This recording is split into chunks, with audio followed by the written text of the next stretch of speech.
This is Gary Butterfield. This is Cole Ross. And this is Monster, my podcast. And these are the Martians. There's a monster in my podcast. Gary, I was not aware that our friend H.G. Wells had his stuff wrapped up in the canon, that he was part of the mythos.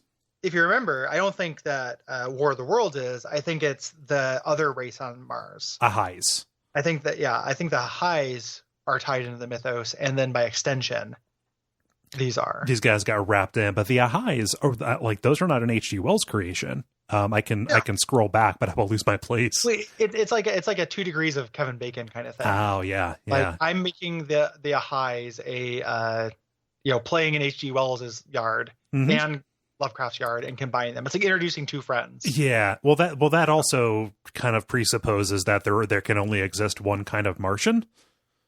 That's true. Even though these are very much the H.G. Wells Martian. Oh yeah. I think in those ones, I think they're explicitly this. I think that guy was writing in kind of both pools. Yeah. Like, I think that was intentionally somebody being a matchmaker. So he was like welding the two of them. Yeah.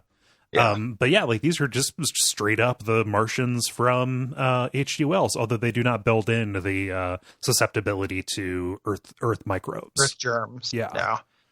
So if you read War of the Worlds or listened to War of the Worlds, or if you're an idiot and you got fooled by it, then you fucking dolt. Fucking dolt. Oh, there's a train coming out of my TV. What do I do? So if you're one of those idiots, then maybe is there anybody else from history we want to dunk on? Look at me, I'm walking around with a big old cone full of spices on my face. I can't get plague.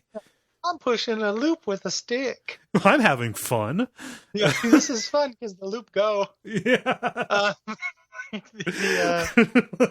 Look at me, I'm trapped on this island and I still think the World War is going on. Look at me. 7 years ago. I'm not really dunking on God, we are so much better than anybody who was born before us. Before us or after. Cole. Yeah.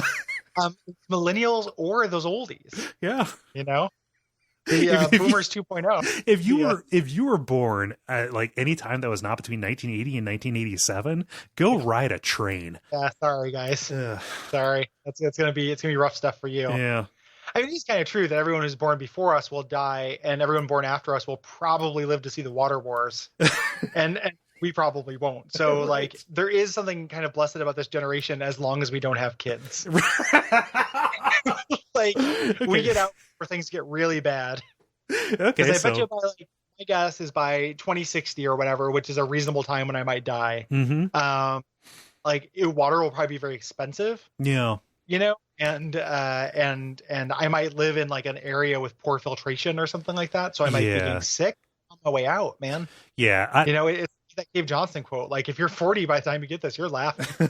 You're going to get a 40-year cancer, but you're pretty good. Yeah, no, I expect that I'll be carrying like a large piece of cloth and the wind will pick me up and throw me into the power line sometime in like 2033. So yeah. That's my retirement plan. Yeah. A big Martian walker will come along and push poison at you, which then pushes your kite into a power line. Yep. And the Martian just kind of looks at the camera, goes, does the Jim Halford face, and then dun, dun, dun. Brought to you by our backers at patreon.com/Duckfeed.tv.